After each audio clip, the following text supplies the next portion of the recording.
Hello, welcome back to my YouTube channel. আমি আছো এতিয়া কচু খেতি কচু ঘলে আসলে তাতে আছো এই মোৰ আঙুলটো হলাইছে এই কচু খান্দি আসলে বিকিবলৈ কেনে ইয়া এফালে খান্দিলে আৰু খান্দিবলৈ বহুতখিনি আছে 50 কেজি মান খান্দিলে চাগে আৰু এফালে ক'ত কেম্পত ভিতৰত থৈ দিছে এয়া এই শংকৰ আছে খান্দাত এফালে ৰঞ্জিত বৰুৱা আছে এফালে বাবুলদেৱ মালিক আছে এই দুজন লগাই দিছে পুৰা কচুতে লাভৱান আহিব কচু লাগিলে লৈ যাবহি ৰেট বেছি নলগাম 40 টকা ৰেট কৈ দিয়া 40 টকা আৰু লগত পাত ফেৰি নেকি গাহৰি কাৰণে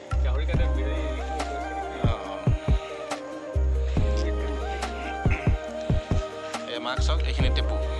বাহুচৰ কাৰণে থৈ দিম বুলি কৈছে এইখিনি এবুটো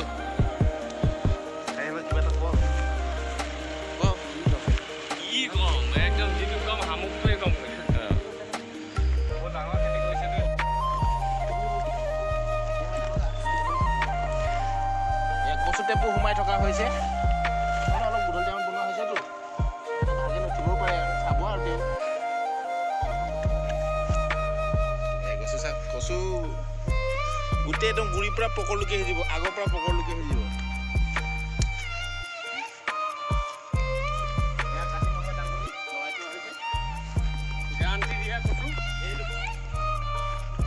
এয়া কালি কাৰণে গাহৰিৰ লগত থৈ দিয়া হৈছে কালিলৈ গাহৰিৰ লগত থ'বলৈ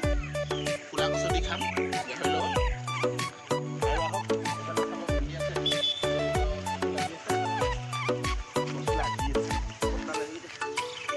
কচুখিনি এতিয়া আন্ধাৰ হৈ গ'ল যে খন্দা নহ'ব আৰু কালি খন্দা হ'ব এইফালে এনেকৈ ছাইডটো গোটেই আছে ৰাউণ্ডটো